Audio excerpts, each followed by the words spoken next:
नमस्कार प्यारे बच्चों, मैं अलका सजान, प्रवक्ता भौतिक विज्ञान, राजकीय बालिका इंटर कॉलेज उन्नाव आप सभी का स्वागत करती हूँ भौतिक विज्ञान की इस अध्ययनशाला में। आज हम अध्ययन करेंगे कक्षा 12 के चुंबकत्व एवं द्रव्य पाठ के द्वितीय भाग का। बच्चों, आप सभी को मेरी ये सलाह है कि आप इस भाग को देखने से पूर्व इसका प्रथम भाग यानी चुंबकत्व एवं द्रव का भाग 1 का अध्ययन अवश्य करें, जिससे आपको तारतम्यता में सहायता मिलेगी। तो आज हम अध्ययन करेंगे चुंबकत्व से संबंधित कुछ परिभाषाओं की, जिनमें से कुछ परिभाषाओं का अध्ययन हम प्रथम वीडियो में कर चुके हैं। तो वे परिभाषाएं जो नवीन हैं वे हैं चुंबकीय प्रेरण, बी वेक्टर यानी मैग्नेटिक इंडक्शन जिसे हम कहते हैं। दूसरी भौतिक राशि है चुंबकन तीव्रता, इंटेंसिटी ऑफ मैग्नेटाइजेशन यानी आई वेक्टर। तीसरी है चुंबकीय तीव्रता एच वेक्टर, मैग्नेटिक इंटेंसिटी। बच्चों यहाँ ध्यान दें कि यहाँ पर चुंबकन तीव्रता आई वेक्टर एवं चुंबकीय तीव्रता एच वेक्टर, जिनके शाब्दिक जो शब्द हैं उनमें बहुत कम अंतर है, लेकिन वे भौतिक रूप से अलग अलग राशियाँ हैं, इसे आप ध्यान में रखें। तीसरी राशि जिसका हम अध्ययन करेंगे वह है चुंबकशीलता, जिसे हम म्यू से डिनोट करते हैं और इसे हम आंग्ल भाषा में मैग्नेटिक परमिएबिलिटी कहते हैं। पांचवी राशि है सापेक्ष चुंबकशीलता, mu R, relative magnetic permeability. और अंतिम राशि जिसका हम अध्ययन करेंगे वह है चुंबकीय सुग्राहिता, जिसे हम चुंबकीय प्रवृत्ति भी कहते हैं और आंग्ल भाषा में हम इसे कहते हैं मैग्नेटिक ससेप्टिबिलिटी। आप सभी पिछले वीडियो में चुंबकीय प्रेरण यानी मैग्नेटिक इंडक्शन का अध्ययन कर चुके हैं, वह आपको ज्ञात है। तो आइए अब हम पढ़ते हैं चुंबकन तीव्रता यानी इंटेंसिटी ऑफ मैग्नेटाइजेशन। बच्चों देखें कि जब हम किसी पदार्थ को किसी क्षेत्र में रखते हैं तो जो चुंबकन तीव्रता है वह यह दर्शाती है कि किस सीमा तक उसमें चुंबकत्व का गुण उत्पन्न होगा। अर्थात वो इस बात की नाप है कि यदि हम किसी पदार्थ को चुंबकीय क्षेत्र में रखेंगे तो उसमें कितना चुंबकत्व का गुण उत्पन्न होगा। तो हम कह सकते हैं कि चुंबकन तीव्रता चुंबकित पदार्थ के एकांक आयतन के चुंबकीय आघूर्ण से परिभाषित होती है। अर्थात यदि हम एक पदार्थ का आयतन V आयतन लें और हम देखें कि V आयतन का जो चुंबकीय आघूर्ण है वो m वेक्टर हो, तो यदि हम m वेक्टर एवं V का अनुपात लें तो उससे हम प्रदर्शित करेंगे चुंबकन तीव्रता को। बच्चे ध्यान दें, यहाँ पर m इज ए वेक्टर, अर्थात m एक सदिश राशि है, चुंबकीय आघूर्ण एक सदिश राशि है, अतः जो I वेक्टर है यानी चुंबकन तीव्रता है यह भी एक सदिश राशि है। बच्चे ध्यान दें कि इसका जो मात्रक है, SI मात्रक है, वह है एम्पियर प्रति मीटर। अब हम अध्ययन करते हैं हमारी तीसरी राशि अर्थात चुंबकीय तीव्रता। बच्चे पुनः ध्यान दें कि चुंबकन तीव्रता एवं चुंबकीय तीव्रता भिन्न भिन्न भौतिक राशियाँ हैं, यानी I वेक्टर का भी आपने अध्ययन किया है और अब हम अध्ययन कर रहे हैं H वेक्टर का, जिसे हम आंग्ल भाषा में मैग्नेटिक इंटेंसिटी भी कहते हैं। हम कैसे पता करेंगे कि H वेक्टर क्या है? जब कोई पदार्थ किसी बाह्य चुंबकीय क्षेत्र में रखा जाता है तो वो चुंबकित होता है। वो किस प्रकार का पदार्थ है, प्रतिचुंबकीय, अनुचुंबकीय, लौह चुंबकीय, इस पर डिपेंड करता है कि उसमें किस दिशा में चुंबकीय प्रभाव उत्पन्न होगा। चुंबकित पदार्थ के भीतर वास्तविक चुंबकीय क्षेत्र, बाह्य चुंबकीय क्षेत्र तथा पदार्थ के चुंबकन के कारण उत्पन्न चुंबकीय क्षेत्र के योग के बराबर होता है, अर्थात दोनों के परिणामी के बराबर होता है। तो हम कैसे चुंबकीय तीव्रता को डिफाइन करेंगे, तो आप यहाँ देखेंगे कि चुंबकन क्षेत्र की पदार्थ को चुंबकित करने की जो क्षमता है उसे हम m वेक्टर से व्यक्त करते हैं, जिसे हम चुंबकीय तीव्रता कहते हैं। इसे हम कैसे प्रदर्शित करेंगे? H vector is equals to B vector upon mu naught minus I vector. बच्चे यहाँ पर ध्यान दें कि B भी एक सदिश राशि है, I वेक्टर भी एक सदिश राशि है, अतः चुंबकीय तीव्रता यानी H वेक्टर भी एक सदिश राशि है। बच्चों हम यहाँ जानते हैं कि जो B वेक्टर है वो हमारा चुंबकीय प्रेरण है, I वेक्टर है वो चुंबकन तीव्रता है और म्यू नॉट को आप जानते हैं ये निर्वात की चुंबकशीलता है। तो यहाँ पर हम ये देख रहे हैं कि H का जो आपका मात्रक होगा वो वही मात्रक होगा वो जो आई का मात्रक है, किंतु हम यहाँ पर एम्पियर मीटर के साथ साथ सीजीएस में एक दूसरा मात्रक भी ले सकते हैं जिसे हम क्या बोलते हैं, ओरेस्टेड बोलते हैं। तो बच्चे ध्यान दें कि एच वेक्टर जिसे हम चुंबकीय तीव्रता बोलते हैं वो आई से यानी कि चुंबकन तीव्रता से अलग भौतिक राशि है, किंतु वह उससे संबंधित है, यानी H vector is equals to B vector upon mu naught minus I vector. अब हमारी जो चौथी राशि है वह है बच्चों चुंबकशीलता म्यू। इसे हम आंग्ल भाषा में कहते हैं मैग्नेटिक परमिएबिलिटी। अब हम समझेंगे कि चुंबकशीलता का क्या अर्थ है। जब हम किसी चुंबकीय पदार्थ को किसी क्षेत्र में रख देते हैं तो वो चुंबकित हो जाता है तथा उस पदार्थ से वायु के सापेक्ष कम या अधिक बल रेखाएं गुजरती हैं। इससे स्पष्ट होता है कि बल रेखाएं वायु की अपेक्षा पदार्थ में अधिक सुगमता से संचरित हो सकती हैं। इसे हम इस प्रकार व्यक्त कर सकते हैं कि वायु की अपेक्षा लोहे में अधिक चुंबकशीलता है। चुंबकित पदार्थ के भीतर उत्पन्न चुंबकीय प्रेरण तथा चुंबकन क्षेत्र की तीव्रता H, इन दोनों राशियों का हम अध्ययन कर चुके हैं, अर्थात B वेक्टर एवं H वेक्टर जो है इनके ही अनुपात को हम कहते हैं चुंबकशीलता यानी म्यू। तो mu is equals to B upon H, अर्थात बी एवं एच की जो निष्पत्ति है वही चुंबकशीलता कहलाती है। ऑब्वियसली आपका जो एसआई मात्रक है वो क्या हो जाएगा, बी अपॉन एच, यानी बी का मात्रक और एच का मात्रक आप रखेंगे तो आपको प्राप्त होगा वेबर प्रति एम्पियर मीटर, या हम इसे न्यूटन पर एम्पियर स्क्वायर भी लिख सकते हैं। बच्चों जो हमारी अगली राशि है वह है सापेक्ष चुंबकशीलता। जैसा कि ये शब्द से ही प्रकट है, सापेक्ष चुंबकशीलता का अर्थ ये है कि किसी पदार्थ की चुंबकशीलता एवं निर्वात की चुंबकशीलता का यदि हम अनुपात निकालें तो वह चुंबकशीलता सापेक्ष चुंबकशीलता कहलाती है। अर्थात यदि किसी चुंबकीय पदार्थ की चुंबकशीलता म्यू हो तथा निर्वात की चुंबकशीलता म्यू नॉट हो तो म्यू आर अर्थात उस पदार्थ की सापेक्ष चुंबकशीलता म्यू अपॉन म्यू नॉट होगी। अब आप यहाँ स्पष्ट है, चूंकि म्यू और म्यू नॉट दोनों ही चुंबकशीलता हैं तो दोनों के मात्रक जो हैं वो समान होने के कारण जो म्यू आर है वह एक विमाहीन राशि हो जाएगी, क्योंकि इसका कोई भी मात्रक नहीं होगा, क्योंकि समान मात्रक वाली राशियों का यह एक अनुपात है, अर्थात म्यू आर एक विमाहीन राशि है। बच्चों यहाँ देखें कि यदि हम म्यू अपॉन म्यू नॉट से जो अनुपात निकालते हैं वही अनुपात हमें बी अपॉन बी नॉट से प्राप्त होता है। अर्थात यदि हम फ्लक्स घनत्व, निर्वात में फ्लक्स घनत्व को देखें एवं चुंबकीय फ्लक्स घनत्व को देखें उस पदार्थ के भीतर, तो इनके अनुपात से भी हमें यही राशि प्राप्त होती है। अर्थात यदि हम सापेक्ष चुंबकशीलता का मान निकालना चाहते हैं तो हम चुंबकशीलता एवं निर्वात की चुंबकशीलता के अनुपात से भी निकाल सकते हैं, एवं फ्लक्स घनत्व जो उस पदार्थ के भीतर है और निर्वात में जो फ्लक्स घनत्व है उसके अनुपात से भी हम इसे प्राप्त कर सकते हैं। बच्चों यहाँ ध्यान दें कि क्या इसका क्या महत्व है म्यू आर का, वो इससे पता चलता है कि जो म्यू आर का मान है उससे हम ये पता कर सकते हैं कि जो हमारा चुंबकीय पदार्थ है वह किस श्रेणी का है, अर्थात वह अनुचुंबकीय है, प्रतिचुंबकीय है या लौह चुंबकीय है। जैसा कि आप श्वेत पट पर देख पा रहे हैं कि यदि किसी पदार्थ के लिए सापेक्ष चुंबकशीलता का मान 1 से कम होता है तो वह पदार्थ प्रतिचुंबकीय पदार्थ होता है। यदि चुंबकशीलता का मान, सापेक्ष चुंबकशीलता का मान 1 से अधिक है तो वह पदार्थ अनुचुंबकीय है, एवं यदि सापेक्ष चुंबकशीलता का मान 1 से काफ़ी अधिक है तो वह पदार्थ लौह चुंबकीय पदार्थ कहलाता है।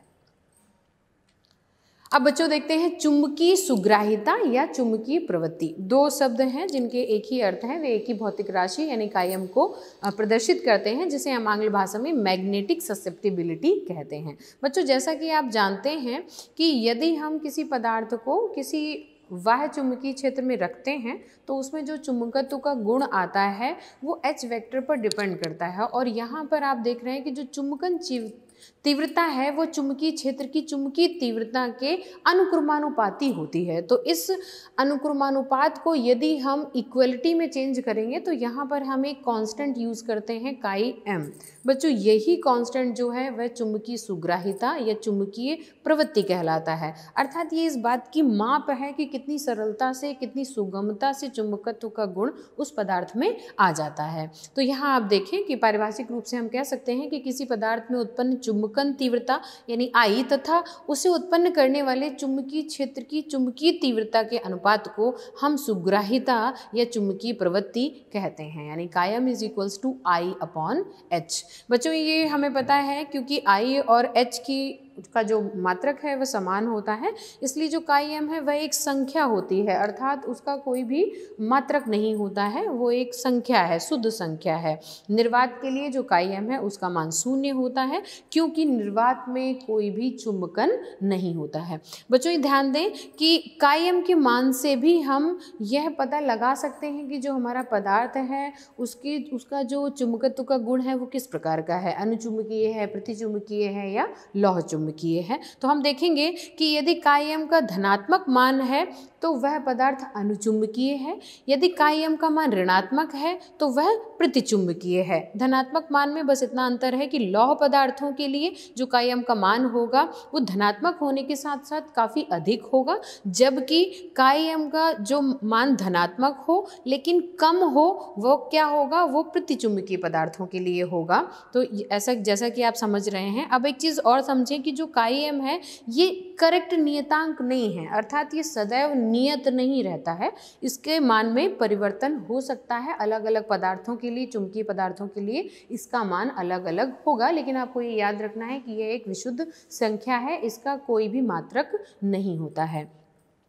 अब बच्चों जरा देखें कि सापेक्ष चुंबकशीलता एवं चुंबकीय सुग्राहिता यानी म्यू आर और काई एम में हम एक संबंध स्थापित कर सकते हैं, अर्थात यदि हमें सापेक्ष चुंबकशीलता का मान ज्ञात हो तो हम चुंबकीय सुग्राहिता का, या इसके विपरीत चुंबकीय सुग्राहिता का मान हमें ज्ञात हो तो हम सापेक्ष चुंबकशीलता का मान ज्ञात कर सकते हैं। जैसा कि आप श्वेत पट पर देख रहे हैं कि जो चुंबकन क्षेत्र की चुंबकीय तीव्रता H है उसमें एक संबंध है H is equals to B/μ0 - I।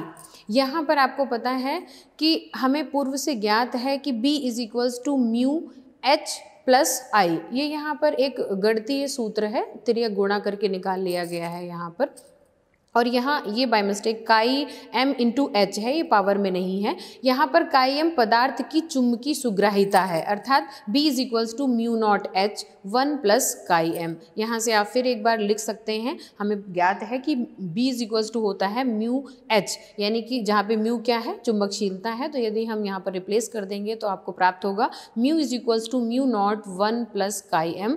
अब यहाँ पर यदि हम μ/μ0 को μr रख दें तो आपको सूत्र प्राप्त होता है μr इज इक्वल्स टू 1 + काई m। यहाँ आप देख रहे हैं कि एक आपको सीधा सा संबंध स्थापित हो गया है μr यानी कि सापेक्ष चुंबकशीलता तथा चुंबकीय सुग्राहिता यानी काई m में, अर्थात μr इज इक्वल्स टू 1 + काई m। आगे बच्चों हम देखेंगे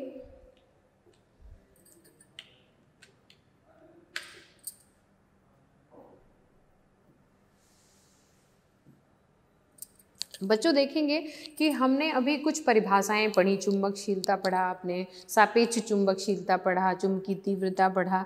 अब हम देखेंगे कि अलग अलग जो हमारे विभाजन हैं, वर्गीकरण हैं प्रतिचुंबकीय, अनुचुंबकीय एवं लौह चुंबकीय पदार्थों के, उनकी विशेषताएं क्या हैं। तो सबसे पहले हम पढ़ेंगे कि प्रतिचुंबकीय पदार्थों की क्या क्या विशेषताएं होती हैं, वे किस प्रकार के गुण प्रदर्शित करते हैं। तो आइए देखते हैं कि पहले तो किन पदार्थों को हम प्रतिचुंबकीय पदार्थ कहते हैं। वे पदार्थ किसी चुंबक के सिरे के समीप जब लाए जाते हैं तो ये प्रतिकर्षण का अनुभव करते हैं, इसीलिए हम इन्हें प्रतिचुंबकीय पदार्थ कहते हैं। यदि हम इन्हें किसी बाह्य चुंबकीय क्षेत्र में रखते हैं तो इनमें जो चुंबकत्व का गुण उत्पन्न होता है, जो चुंबकन उत्पन्न होता है वो विपरीत दिशा में होता है और बहुत ही कम होता है, तो हम इन्हें कहते हैं प्रतिचुंबकीय पदार्थ। एक और भी तरीका है इनको जानने का, वह यह है कि जो काई m यानी चुंबकीय प्रवृत्ति का मान होता है इन पदार्थों के लिए, वो कैसा होता है, वो ऋणात्मक होता है। इसके अतिरिक्त हम क्या देख सकते हैं कि जब चुंबकीय क्षेत्र में हम इन्हें रखते हैं तो इनका जो फ्लक्स घनत्व है वो निर्वात की तुलना में कुछ घट जाता है, यानी उसका मान कुछ कम हो जाता है। यही कारण है कि जो इनकी सापेक्षिक चुंबकशीलता है उसका मान 1 से सदैव कम होता है। अब हम सबसे पहले देखेंगे कि आप श्वेत पट पर देख रहे हैं कि हम प्रतिचुंबकीय पदार्थ की किसी छड़ को हमने चुंबकीय ध्रुवों के बीच रख दिया है। यहाँ पर N से अर्थ है उत्तरी ध्रुव है और S से अर्थ है ये दक्षिणी ध्रुव है। चुंबकीय जो आपके ध्रुव हैं उनके बीच हमने स्वतंत्रता पूर्वक इस छड़ को रख दिया है। तो आप देख रहे हैं कि छड़ स्वतः घूमकर, यह एक चुंबकीय पदार्थ की छड़ है, यह स्वतः घूमकर चुंबकीय क्षेत्र के लंबवत हो गई है। अर्थात जो चुंबकीय सिरे उत्पन्न हुए हैं, चुंबकीय ध्रुव उत्पन्न हुए हैं, वे समान ध्रुव उत्पन्न हुए हैं। अर्थात प्रतिचुंबकीय पदार्थ में उत्तरी ध्रुव की ओर उत्तरी ध्रुव एवं दक्षिणी ध्रुव की ओर दक्षिणी ध्रुव ही उत्पन्न होता है। आगे बच्चों हम देखेंगे यदि हम क्या करें कि इस पदार्थ को उत्तरी एवं दक्षिणी ध्रुव के बीच में किसी प्याले में रख करके यदि हम द्रव रूप में रखें, अर्थात यदि कोई प्रतिचुंबकीय पदार्थ हो और वह द्रव के रूप में हो, उसकी जो अवस्था है वो द्रव अवस्था हो, तो भी हम ज्ञात कर सकते हैं कि वह एक प्रतिचुंबकीय पदार्थ है या नहीं है। तो आप क्या करेंगे, आप दो ध्रुवों के बीच यानी चुंबक के दो सिरों के बीच, ये एक उत्तरी ध्रुव है, दक्षिणी ध्रुव है, जब आप एक प्याले में उस द्रव पदार्थ को भर देंगे तो आप क्या देखेंगे कि जब असमान चुंबकीय क्षेत्र में आप रखेंगे, ये दो पोल्स हैं और बीच में क्षेत्र जो उत्पन्न होगा वो स्वतः असमान क्षेत्र ही होगा, तो क्या होगा कि ये क्षेत्र कम तीव्रता वाले भाग की ओर ये आकर्षित हो जाएंगे। यदि हम कांच की एक प्याली में प्रतिचुंबकीय द्रव को लें और उसे दो पास पास रखे ध्रुवों के पास रख दें तो द्रव बीच में दब जाएगा तथा किनारों पर उठ जाएगा। क्यों? क्योंकि चुंबकीय क्षेत्र बीच में सबसे प्रबल है और ये प्रबल क्षेत्र की ओर आकर्षित होते हैं। यदि ध्रुवों के बीच की दूरी को हम बढ़ा दें, जैसा कि आप बी चित्र में देख रहे हैं, N एवं S के बीच में दूरी बढ़ा दी गई है तो द्रव किनारों पर दब गया है, क्योंकि किनारों पर दब करके बीच का हिस्सा आपको उभरा हुआ दिखाई दे रहा है, क्योंकि अब चुंबकीय क्षेत्र ध्रुवों के समीप अधिक प्रबल है, अर्थात ये प्रबल क्षेत्र की ओर आकर्षित होते हैं हमारे प्रतिचुंबकीय पदार्थ। अब बच्चों हम देखते हैं यदि हम क्या करें, ये बिल्कुल उसी प्रकार है जैसे हम दो ध्रुवों के बीच द्रवी पदार्थ को रख रहे हैं प्रतिचुंबकीय, उसी प्रकार से यदि हम क्या करें, एक नली लें और उसमें हम प्रतिचुंबकीय पदार्थ के द्रव को यानी द्रव रूप को भर दें और उसके बाद नली के एक सिरे पर हम दो चुंबक के ध्रुव ले जाएं, अर्थात यहाँ चुंबकीय क्षेत्र उत्पन्न करें, तो आप देखेंगे कि प्रतिचुंबकीय पदार्थ जहाँ पर आप चुंबकीय क्षेत्र उत्पन्न करेंगे, नली का जो स्तर है, द्रव का स्तर है, वो वहाँ नीचे चला जाएगा, यानी घोल का जो तल है वो नॉर्मल से नीचे चला जाएगा। तो ये भी एक पहचान करने का तरीका है कि ये प्रतिचुंबकीय पदार्थ है। आगे आप देखेंगे चौथा जो गुण है कि प्रतिचुंबकीय पदार्थ की जो चुंबकीय सुग्राहिता है यानी प्रवृत्ति है वो ताप पर निर्भर नहीं करती, अर्थात ताप बढ़ाने पर ना तो बढ़ती है और ना ही ताप घटाने पर घटती है। बच्चों देखें, हम प्रतिचुंबकीय पदार्थों के गुणों का अध्ययन कर चुके हैं, उसी के अनुसार अब हम पढ़ेंगे अनुचुंबकीय पदार्थों के गुण। तो अनुचुंबकीय पदार्थ कौन से पदार्थ होते हैं? वे पदार्थ जिन्हें जब हम किसी चुंबक के पास ले जाते हैं तो वे तनिक आकर्षण का अनुभव करते हैं और ये आकर्षण बहुत स्ट्रॉन्ग नहीं होता, बहुत प्रबल नहीं होता, हल्का सा होता है। अर्थात जब आप इन्हें किन्हीं बाह्य चुंबकीय क्षेत्र में रखते हैं तो ये चुंबकित हो जाते हैं उसी दिशा में, यानी जो बाह्य चुंबकीय क्षेत्र उसी दिशा में चुंबकित होते हैं, लेकिन जो चुंबकत्व उत्पन्न होता है वो दुर्बल होता है, अर्थात क्षीण होता है। और जैसा कि आपको पहले से ज्ञात है कि यहाँ अनुचुंबकीय पदार्थों के लिए जो चुंबकीय प्रवृत्ति का मान है वो सदैव धनात्मक होता है, लेकिन ये मान बहुत कम होता है और चुंबकशीलता का मान 1 से अधिक होता है अनुचुंबकीय पदार्थों के लिए। अब आइए फिर से हम वही करते हैं कि दो चुंबक के दो सिरों के बीच यदि हम एक अनुचुंबकीय पदार्थ की छड़ को रखें तो छड़ क्या करती है, उसको स्वतंत्र रूप से हमने बीच में लटकाया है तो वह घूमकर क्षेत्र के समानांतर हो जाती है एवं जो ध्रुव उत्पन्न होते हैं वे विपरीत ध्रुव उत्पन्न होते हैं, अर्थात उत्तरी ध्रुव की ओर दक्षिणी तथा दक्षिणी ध्रुव की ओर उत्तरी ध्रुव उत्पन्न होता है। अब बच्चों देखेंगे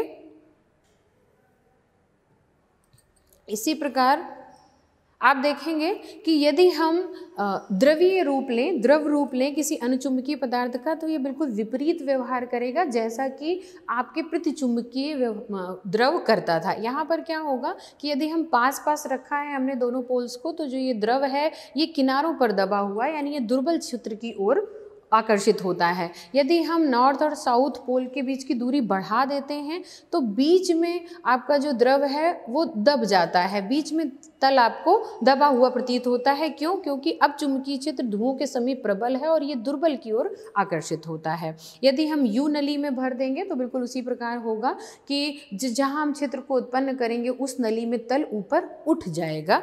किसके विपरीत? प्रतिचुंबकीय पदार्थों के विपरीत। यहाँ पर हम फिर से ये चीज़ देख सकते हैं कि अनुचुंबकीय पदार्थों की जो चुंबकीय सुग्राहिता होती है वो इनकी केल्विन ताप के व्युत्क्रमानुपाती होती है। आपने अभी अभी पढ़ा है कि जो प्रतिचुंबकीय पदार्थ होते हैं उनके लिए चुंबकीय सुग्राहिता ताप पर निर्भर नहीं करती, किंतु अनुचुंबकीय पदार्थों के लिए जो चुंबकीय सुग्राहिता है वो परम ताप के व्युत्क्रमानुपाती होती है। बच्चों, यह एक बहुत ही इंपॉर्टेंट नियम है, बहुत महत्वपूर्ण नियम है, जिसे हम कहते हैं क्यूरी का नियम। आइए हम इस नियम को विस्तार से पढ़ लेते हैं। इस क्यूरी का क्या नियम है? इसे क्यूरी ने 1895 में ये पता लगाया था कि अनुचुंबकीय पदार्थ को की चुंबकन तीव्रता तथा चुंबकीय तीव्रता का जो अनुपात है केल्विन ताप की व्युत्क्रमानुपाती होता है, अर्थात I = CH/T। यहाँ पर C बच्चों एक नियतांक है। यह समीकरण क्यूरी का नियम कहलाता है और C को हम यहाँ पर क्यूरी नियतांक कहते हैं। ये भी बच्चे ध्यान रखें कि यह नियम तभी तक सत्य रहता है जब तक कि H/T का मान बहुत अधिक नहीं हो जाता। चूँकि हमें पता है कि I का मान एक सीमा से अधिक नहीं हो सकता, अतः इसका एक अधिकतम मान होता है। जबकि पदार्थ के परमाणुवीय चुंबकों का संपूर्ण संरेखण हो जाता है, अर्थात सारे के सारे जो परमाणुवीय चुंबक हैं यानी छोटे छोटे मैग्नेट्स बने हुए वो सभी एक ही दिशा में जब संरेखित हो जाते हैं तो उससे अधिक I का मान नहीं हो सकता। अतः हम इसे ऐसे भी लिख सकते हैं वैकल्पिक रूप में कि Chi_m = I/H। यहाँ पर यदि हम I/H का मान रख देंगे तो Chi_m = C/T, अर्थात Chi_m is proportional to 1/T, यानी कि जो हमारी यहाँ पर Chi_m की वैल्यू है वो T के व्युत्क्रमानुपाती है, अर्थात अनुचुंबकीय पदार्थ के लिए यह ताप पर निर्भर करती है। इसे हम कहते हैं क्यूरी का नियम। अब बच्चों हम पढ़ लेते हैं लौह चुंबकीय पदार्थों के बारे में। जैसा कि आप जानते हैं कि ये जो लौह चुंबकीय पदार्थ हैं इनमें वे सभी गुण होते हैं जो अनुचुंबकीय पदार्थों में होते हैं, बस उनकी प्रबलता थोड़ी सी अधिक होती है। अर्थात जब हम किसी लौह चुंबकीय पदार्थ को किसी चुंबकन क्षेत्र में रखते हैं तो ये क्षेत्र की ओर ही चुंबकत्व उत्पन्न करते हैं, उसी दिशा में उत्पन्न करते हैं, लेकिन जो चुंबकत्व इनमें उत्पन्न होता है वो बहुत ही प्रबल होता है। इनके लिए चुंबकीय प्रवृत्ति यानी Chi_m का मान धनात्मक होता है और बहुत अधिक होता है। इनकी सापेक्षिक चुंबकशीलता μr का मान 1 से काफ़ी बड़ा होता है। अब जैसा कि आप क्यूरी ताप के बारे में पहले ही पढ़ चुके हैं, यदि हम किसी लौह चुंबकीय पदार्थ को गर्म करें, क्या करें? गर्म करें, उसे ताप दें, तो एक निश्चित ताप पर पदार्थ का लौह चुंबकत्व का गुण यकायक समाप्त हो जाता है एवं वह पदार्थ अनुचुंबकीय पदार्थ की भांति व्यवहार करने लगता है और ठंडा करने पर वह पुनः लौह चुंबकीय हो जाता है। बच्चों, यह जो ताप है वह अलग अलग पदार्थ के लिए अलग अलग होता है और इसे उस पदार्थ का क्यूरी ताप कहते हैं। उदाहरण के लिए कोबाल्ट के लिए 1121 डिग्री सेल्सियस, लोहे के लिए 770 डिग्री सेल्सियस तथा निकिल के लिए क्यूरी ताप का मान 358 डिग्री सेल्सियस होता है। आगे बच्चों कुछ ऐसी चीज़ें हैं जिन्हें आप ग्राफ की सहायता से याद रख सकते हैं। इनके बारे में आप वीडियो में पढ़ चुके हैं, लेकिन हम इन्हें ग्राफ से निरूपित कर सकते हैं। जैसा कि आप प्रथम ग्राफ में देख रहे हैं, Chi_m एवं T के बीच एक ग्राफ बनाया गया है।